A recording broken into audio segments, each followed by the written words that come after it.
Hi there, this is Eshu. I'm the abbot here at Zenwest Buddhist Society. This Living Zen-podcast is just one of the many resources we've created at Zenwest to make Zen practice and training more available and accessible to people all over the world. Instructional videos, printable resources, and much, much more are also available on our website at www.zenwest.ca. If you're a regular listener, I'd love to hear from you. So please drop me an email at office@zenwest.ca and let me know who you are, how you got started, and what brought you to Zen. Everything we make available in person and online at Zenwest is only possible because of the support of our members and associates, people like you.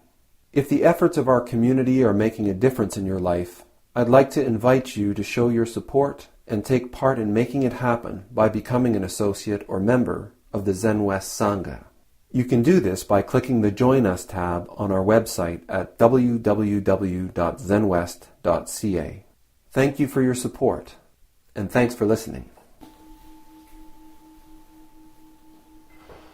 Day 3 of our session here at Red Flag Mountain Temple. I'm going to continue with the book of Rinzai, chapter 11. Continuing from where we left off yesterday. The Master addressed the monks, saying, "Nowadays, those of you who practice Buddha Dharma need to have true insight. If you get true insight, you will no longer be tainted by life and death, and you will be free to go or stay. Though you don't seek that which is excellent, that which is excellent will come to you all by itself. Followers of the way, outstanding ancient teachers all had their own methods to liberate people. In the case of this mountain monk, all I want to point out to you is that you must not be deluded by others. If you want to act, just act. Don't ever be intimidated. You students nowadays don't get it. What is the disease? The disease is a lack of self-confidence. If your faith is insufficient, you will keep on wandering in confusion. No matter what the circumstances, you will be controlled and led around by others. You will not find freedom. If you can stop your continuously seeking mind, then there will be no difference between you and the Buddhas and Patriarchs. Would you like to know the Buddhas and Patriarchs? They are none other than those of you who are now in front of me, listening to the Dharma. Because you students of Dharma don't have enough confidence in yourselves, you search outwardly. Even if you find something through seeking externally, that something is merely a description in written words. You will never get the vital spirit of the ancestors that way. Make no mistake, virtuous Zen students. If you don't meet this right now, you will transmigrate into 3 realms for 10,000 kalpas and thousands of lives, led by your preferences to be reborn as a donkey or a cow. Followers of the way, according to this mountain monk's view, we are not different from Shakyamuni. Is there anything you lack in your everyday activities? The 6 rays of divine light never cease shining. If you can understand in this way, then you'll just be a person of Buji throughout your life." 3 bells.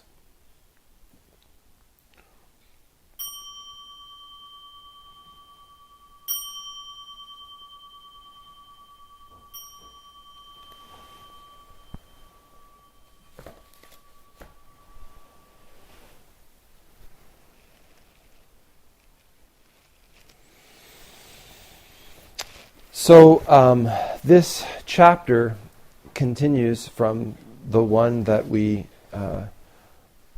explored yesterday.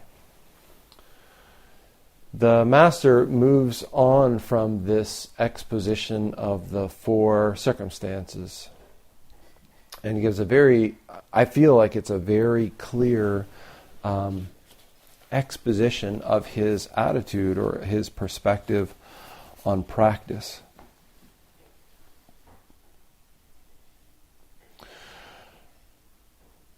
The master addressed the monks, saying, "Nowadays, those of you who practice Buddha Dharma need to have true insight. If you get true insight, you will no longer be tainted by life and death, and you will be free to go or stay."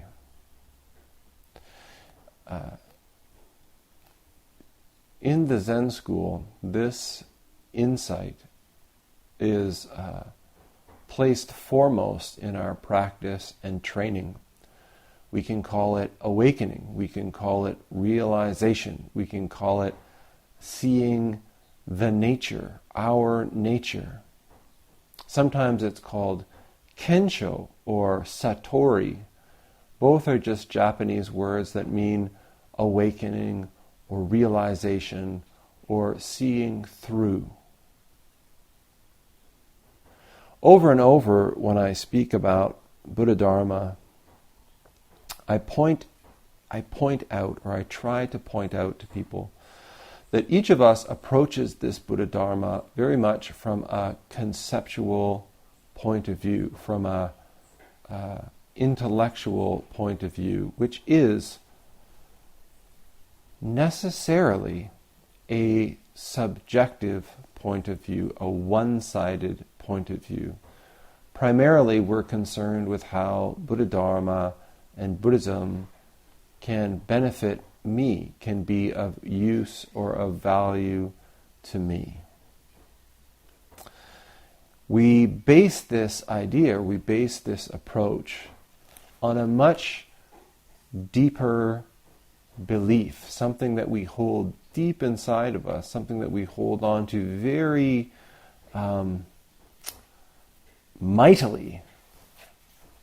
And that is this idea that there is an inside and an outside. There is a me that stands separate from this universe that is outside. And we, from a young age, begin clarifying or accreting aspects, preferences, and aversions. Things that we like and we don't like. And we begin to collect those together. And we begin to fixate that. I eat something that I don't like. And instead of just saying, I didn't like that particular thing at that particular time, I sort of attach that to a physical body or a mental self-concept. And I become a person that doesn't like that. And rather than remaining open to the nuance and the change of experience, I don't want to experience that anymore, because having done it once, I know for good and for always that I'm a person who doesn't like that thing. So we go through life doing this single practice of picking and choosing, liking and disliking. And each time we pick that up and we stick it all together into this thing that we call a self. And it's always an interesting exercise to investigate this thing that we call me. And if we say, who am I? Who am I? And we consider the one challenge without reference to anything else. Who are you? Without talking about anything else, who are you?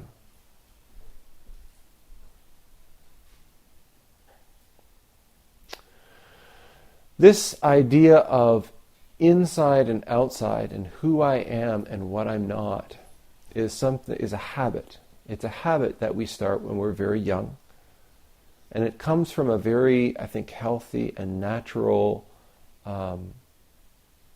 need to clarify differentiation between things that have arisen in the cosmos. But rather than keeping it fluid, recognizing that all things that are of the nature to be born are of the nature to die, rather than recognizing that every aspect of everything that we ever come across in this life has a moment where it begins.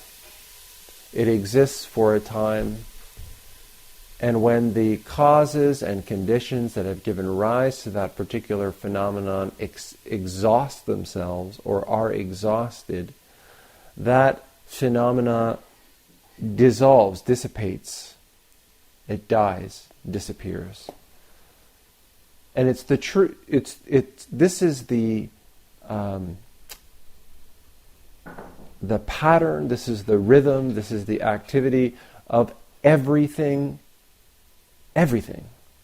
Whether we're talking about thoughts, whether we're talking about emotions, whether we're talking about physical bodies, whether we're talking about birds or stones or trees or grains of sand or oceans or planets or galaxies, it doesn't matter. This pattern applies. It arises, it comes together out of elements which are entirely distinct. It exists for a time, it dissolves. And yet, as we go through our lives, we live, we make relationship, we engage in activities, and we engage with our environment as if we are real and lasting and solid and permanent and fixed and separate, fundamentally separate from the world that's around us.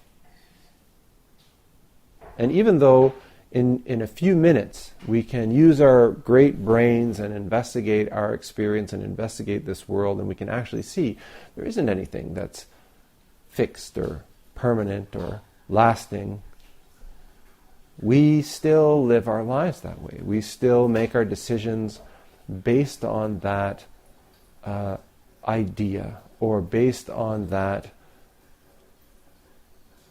confusion, delusion.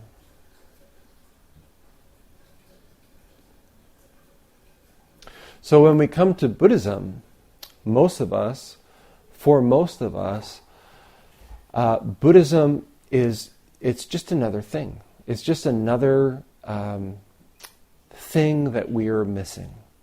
And as we specify, and as we clarify, and as we decide that this is who I am and this is who I am not, if the basis is that we are arising from this complete origin, if we're arising from this unified body of the Dharmakaya, then this process of clarifying who it is that I think I am is necessarily much more weighted on the side of clarifying the innumerable things that I am not. If I am this and this and this, there's a bajillion things that therefore I am not. And as we get more and more clear, as we get more and more rigid in our understanding of who it is that I think I am, simultaneously, as a matter of course, it is required that we are also getting more and more clear on all of the things that we are not, if we uphold this idea of a separation. The more rigidly we hold that barrier between inside and outside, the more we can become lonely, the more we can become isolated, the more we can feel deprived and lacking. If I'm so completely immersed in this me, and I know who I am and I know what I am, how can I not look out at the world and feel deficient and feel like there's something missing and feel like if only I could just have some of that, I would be just a little bit more complete, because that's not me. And so this habit, this tendency that we have as human beings to create a barrier between inside and outside, create a barrier between what I call myself and everything in else, everything else in the cosmos. It's a wonderful marketing tool. That barrier that we create ourselves is the way that we are sold everything. It's the way that we're convinced to buy, to participate, to do virtually everything that we ever do. It's a great convincer of why we make relationship a lot of the times, because we think if I could just be with that person, I would be complete. I hear people talk about this all the time. I want to have a relationship so that I can be complete. Mistake. I want to have that nice car so I can be complete. If I just have this degree, I can finish. If I just make this much money or have that much money in my savings account, or if I can just have this holiday, it goes on and on and on and on. As a Zen teacher, sometimes my favorite people to work with are people who have become really rich. Because so often, those people have spent a significant amount of their life pursuing completion through financial security, stability, through some kind of measurable mark of financial success. And so those people, when they've become successful, are wonderful to work with, because they have had the experience of realizing what it is they think will bring them to completion and find that it doesn't. They find that no matter what they acquire, there is still this sense of lack, deficiency. And the ones who have some insight notice this, say, what's going on here? And maybe they come to the Zen Center to practice this activity of dissolving. When Master Rinzai talks about, nowadays, those of you who practice Buddha Dharma need to have true insight. This is the first point. And, this sentence I can say just as truly today. Nowadays, those of you who practice Buddha Dharma need to have true insight. It's no less required today than it was back when Rinzai was teaching. Genuine insight. You need to see your nature. You need to dissolve back before this arising of self, before this arising of differentiation. You need to allow yourself to let go of all of the thoughts that we hold together, that we try to stick together to create this solid object that we call a self. That's a big part of the practice that we engage in an intensive like this, is just observing the thoughts that we use to hold this me together and let them go.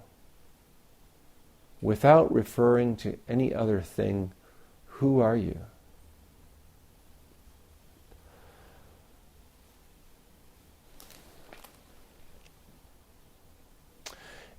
If you get true insight, you will no longer be tainted by life and death, and you will be free to go or stay.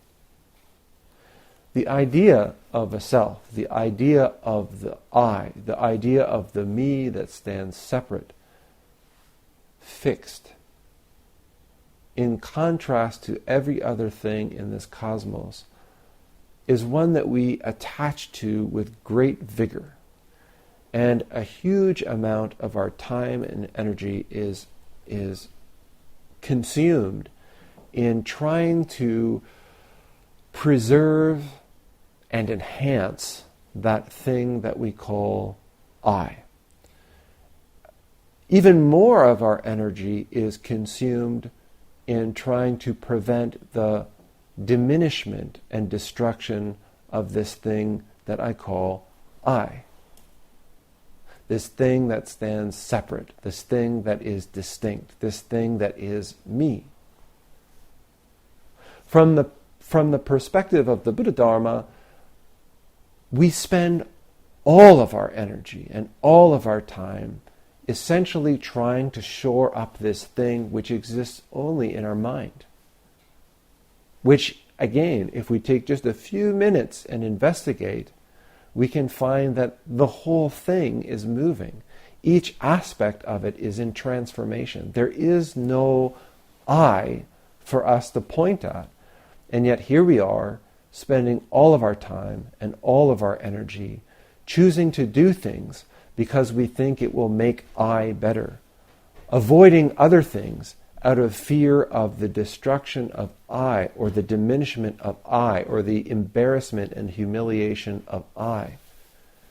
Consuming things because we think that if we can just diminish the difficulty that we're going through, this I will survive.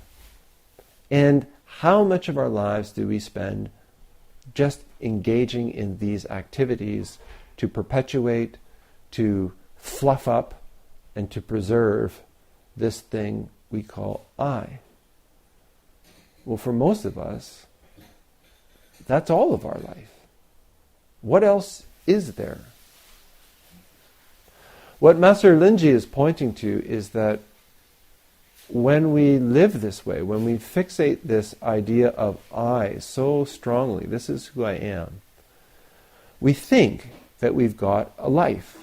We think that we're doing what we want to do. We think that we're pursuing our interests and our ideas and our joy. But in fact, we're shackled.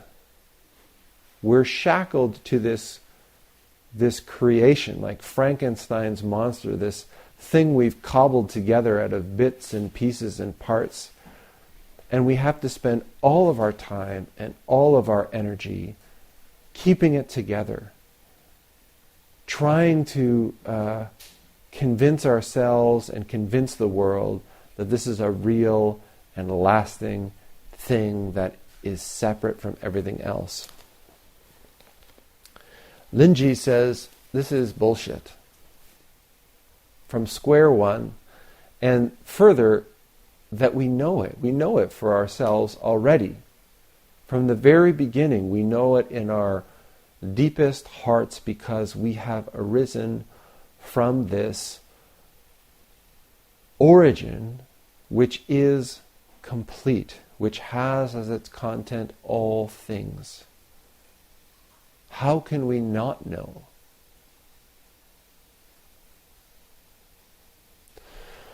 Rinzai talks about having true insight. And true insight in Zen practice can be as simple as just a glimpse, just a very small glimpse into our own expansive nature. Because even a glimpse casts a tremendous shadow on everything else. Even a tip of the tongue taste of the vastness of our nature allows the slightest crack in the shell of self. We know, we have this feeling that there's more to us than just this I that I hold up all the time. And as we engage in this practice, our practice can involve little bit by little bit letting go of these things that we have stuck to ourselves. Oftentimes, we start with the ones that don't serve us, that are obviously causing ourselves and others difficulty. But as we practice more and more, we find that even the things that we adore about ourselves, even the things that we think are quaint and cute or powerful or meaningful, each of them, little bit by little bit, is let go of. One teacher says, like taking off layer after layer of sweat-soaked shirts.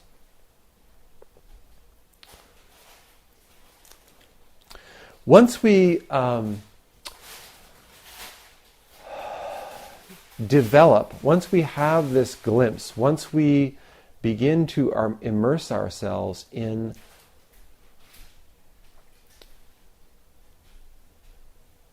what Rinzai calls true insight. But yeah, I think that's good because it's not just a view, it's not just a sight. It's an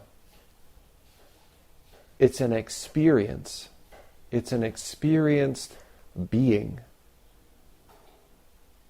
Returning home is what one teacher calls it. Returning to the origin. As we arise with awareness of that origin, as we begin to take up a body, as we begin to think and differentiate, our experience of home begins to transform how we make relationship. When we know what our home is, when we know that we can never truly be separate from our home, when we know that in a single breath already we have arrived and are complete, then the bait of, oh, it'll be better if, or oh, you'll be more complete if, or if only you just had one of these, you would be much happier. That offering, that temptation becomes futile, almost comical.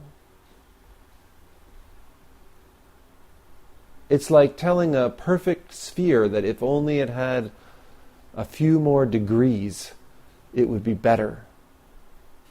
It's a sphere. It's complete.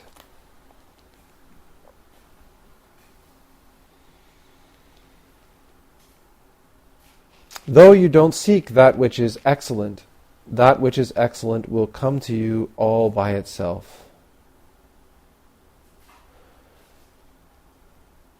When we recognize our own completion, when we live our lives based instead of out of this idea of need and deficiency, but rather out of abundance and completion, then as we walk through the world, we're constantly met with the perfection, the completion of the things that we meet. Early in my practice, a teacher used to work with a koan with us, and the koan was, how do you manifest one true nature when you're seeing a stone? It was an early koan.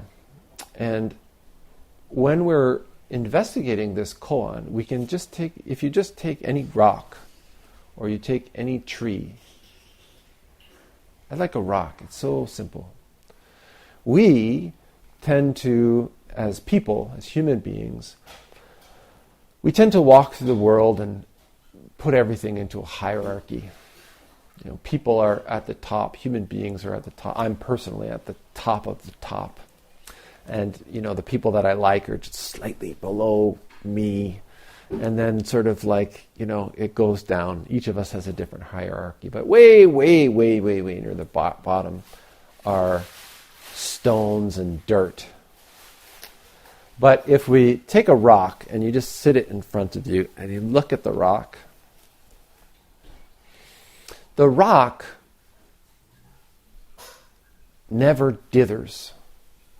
The rock never thinks that it isn't enough. The rock is never trying to be anything other than a rock. And it manifests rockness entirely, all the time, without any let up. How about you?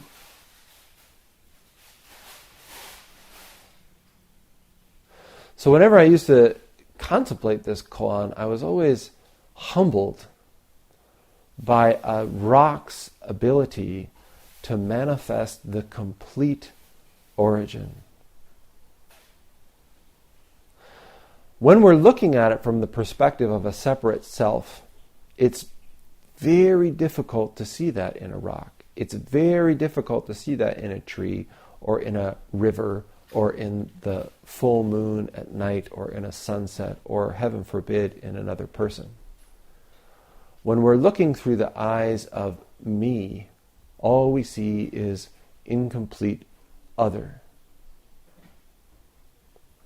But when we dip our feet into the completion of the Dharmakaya, then what we're looking around at, what we see in the world over and over again, are innumerable manifestations of this same completion, this same perfection, this same fullness and abundance. The world is transformed. We're free to come and we're free to go. In the case, followers of the way, outstanding ancient teachers all had their own methods to liberate people. In the case of this mountain monk, he refers to himself, all I want to point out to you is that you must not be deluded by others. If you want to act, just act. Don't ever be intimidated. You students nowadays don't get it. What is the disease? The disease is a lack of self-confidence.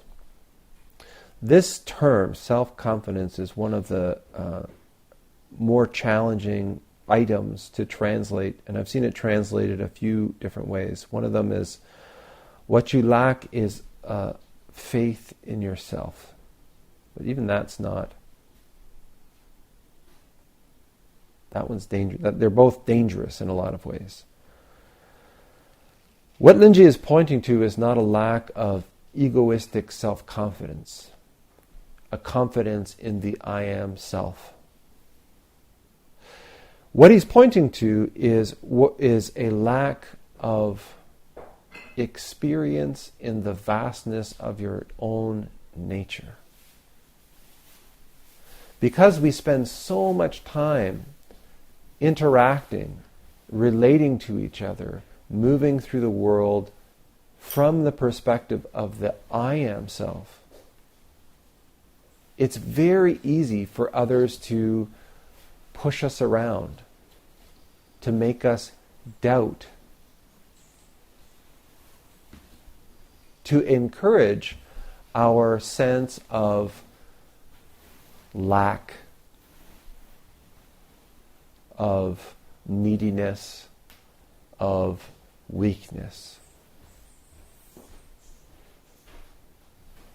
And as a result, it's very easy for anybody to come up to us and push us around.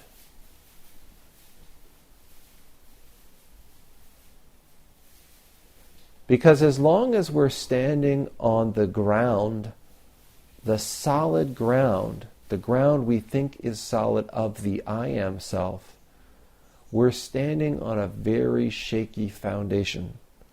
And it's very easy. It's very easy for me, you having so conveniently isolated yourself in this little ball in the vastness of the cosmos saying, I am. It's very easy for me to make you feel small. If you think that's what you are, If you think that you're just this little human being in a little room in a little town on a little planet, how easy for me to say, you're puny. How easy for you to feel inadequate, insufficient. But when you realize deeply, not just intellectually or conceptually, that you, this manifestation, is no less a part, no less arises from this origin, from this unified origin that all things in this vast cosmos arise from. When you realize that you're no different, you're not separate from all things in this vast universe, what is there for you to acquire? What is there that you need to do? What is there that you need to improve?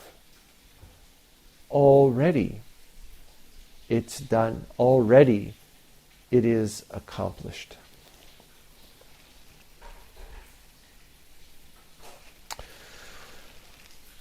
And Rinzai says that you students nowadays don't get it. What is the disease? The disease is a lack of self-confidence. Again, this isn't just ancient China. This is totally as applicable today, and will be, I think, as applicable anytime there are beings. If your faith is insufficient, you will keep on wandering in confusion. No matter what the circumstances, you will be controlled and led around by others. You will not find freedom. If you can stop your continuously seeking mind, then there will be no difference between you and the Buddhas, and it says patriarchs, but we can use ancestors. No difference between you and the Buddhas and the ancestors. Buddha means the one who's awake. Awake to what?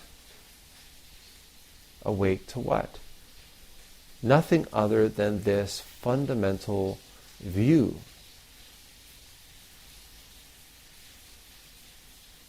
Without dozing, without falling asleep into the dream of self. A Buddha is somebody who is awake. When we realize this nature in our own lives, in our own experiences, then how are we different than the Buddhas and ancestors? Would you like to know the Buddhas and ancestors? They are none other than those of you who are now in front of me, listening to the Dharma. Where will you go to find the Buddha? If you even for a moment think, I wonder, where will I ever find a Buddha? Already you're making a mistake. Because you students of Dharma don't have enough confidence in yourselves, or we can say, because you don't have enough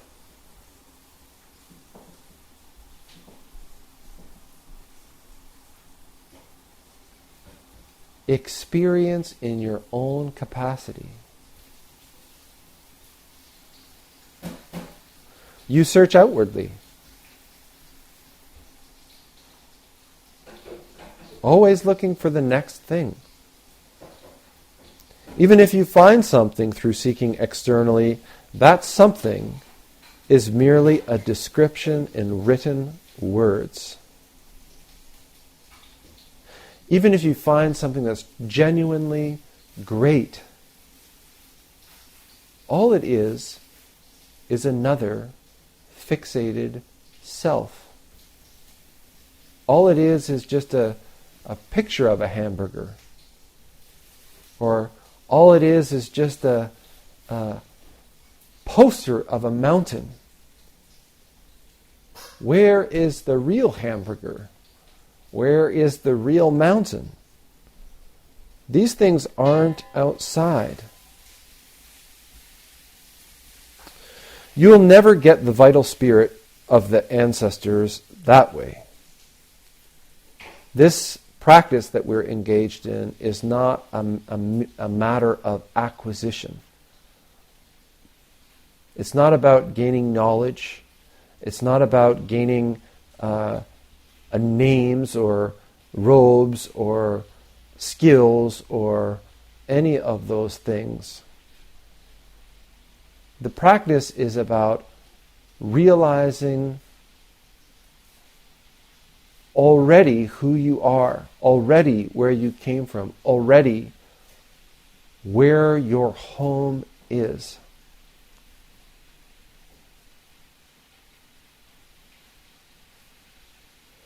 Make no mistake, virtuous Zen students. If you don't meet this right now, you will transmigrate the 3 realms for 10,000 kalpas and thousands of lives, led by your preferences to be reborn as a donkey or a cow. This, I've been talking to some of you about causality, causation, rebirth, transmigration. And there's lots of different ways that we can understand that. We can take it totally literally, that we're going to be reborn as cows. But even in, if we back up and we take this as a discussion about how we manifest from thought moment to thought moment, even if we say our causal actions, our choices that we make, the idea that we think, oh, if I get a medical degree, then I'll be a doctor and I'll be complete. So the student has died and now that student has been reborn as a doctor and he thinks, ha-ha, I am a doctor. But even in that moment, from the perspective of the Buddha Dharma, are they any better off? Just shedding one sack of skin, one type of clothing, just to put on another one. Getting rid of one set of chains for a shinier, better set of chains. Transmigrating from being a donkey to being a cow. Still completely bound up in this idea of self.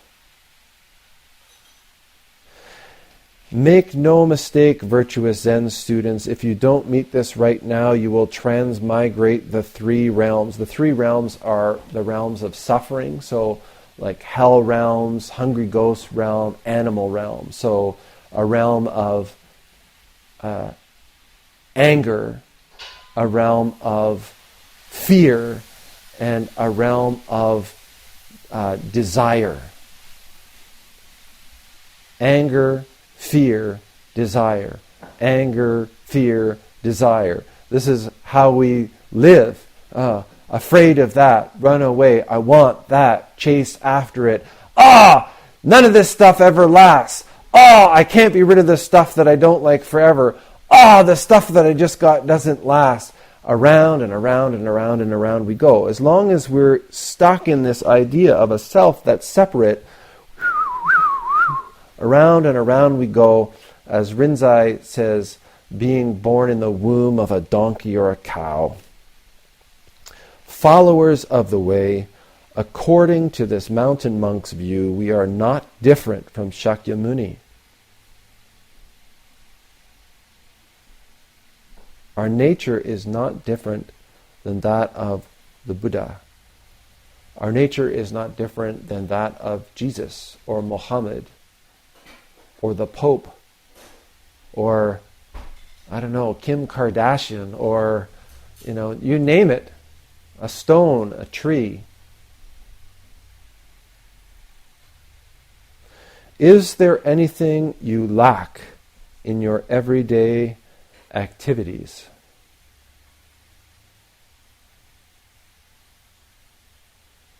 Here we are. Everybody take a deep breath in. And breathe out. Did you notice anything missing?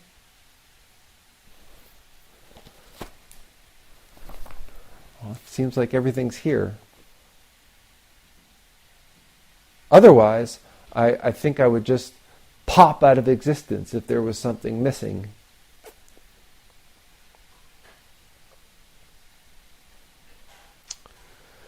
This image, the 6 rays of divine light never cease shining. The metaphor or the image is like a prism. One of the great things about homeschooling my kids is that I get to do all this really cool stuff that I did as a kid in school. After about grade 4, school starts to really suck. But before grade 4, you do all the great stuff with doodads and knickknacks and things like prisms. So the whole experiment or the whole practice of taking this prism and shining a clear beam of light into it and watching as it is broken into colors, different colors. The metaphor is that this cosmos is just like this clear light. It is completely unified, and in that unified form, there is no differentiation.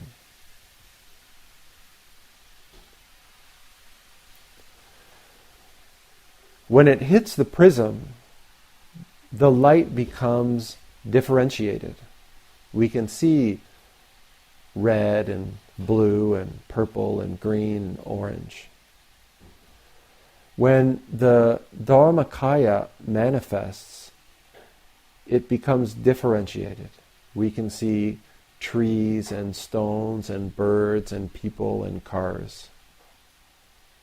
The light of the prism, the colored light, is not separate from the clear light. It's not different than the clear light. The way it's perceived is transformed, but they're not disconnected. If somehow you put a barrier between the clear light and the rainbow would cease. You can't separate them.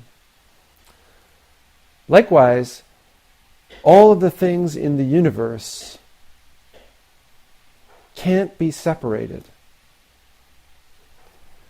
except in our mind, except in our concept, the idea that we get. But that's like saying, just having a prism, watching the light shine through it and saying, but they are separate, but they are separate, but they are separate. When I was in mental health and addiction services, I once asked a psychiatrist, because one of the symptoms for schizophrenia, for example, is delusion, delusive thinking.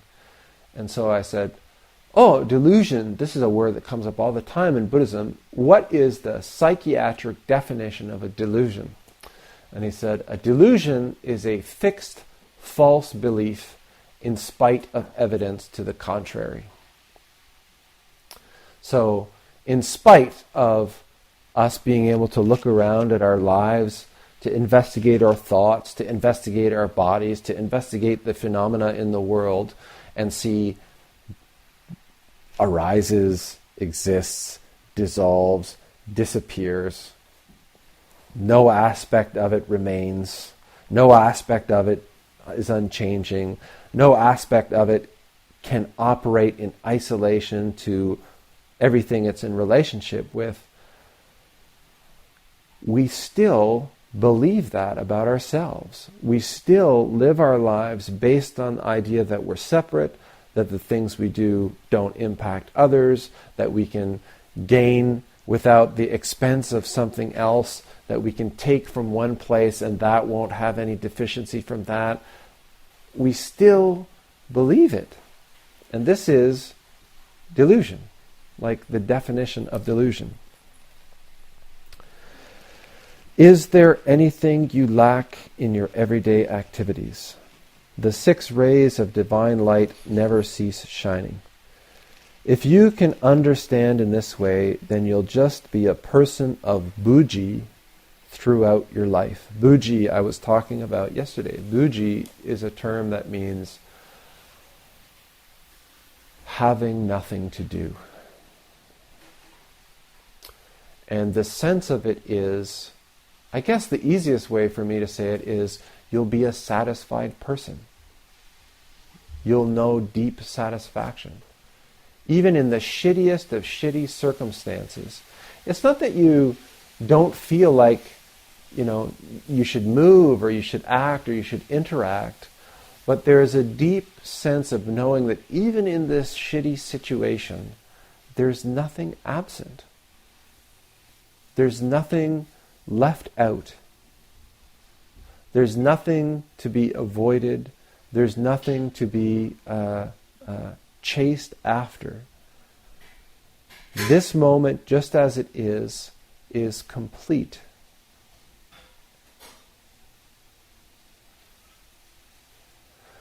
The Rinzai teaching is not the pursuit of enlightenment. This is one of the great jokes about Buddhism, is that we pursue enlightenment.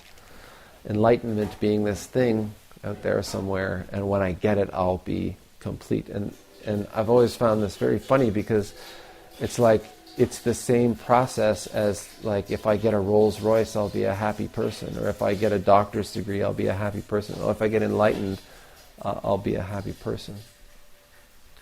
Our practice is simply to wake up to the fact that already we are fundamentally awake. We're awake. But we live in a way which is deluded. We live in water, completely fluid, and yet we worry about what kind of shoes to buy. We worry about what the ground is like, and all around us is water. Thanks for listening to the Living Zen podcast. If you follow Living Zen through iTunes, I would very much appreciate it if you would take a moment to let me know what you think about it by rating or reviewing the podcast, so that new listeners can also hear what you have to say. Thank you for your time and for your support.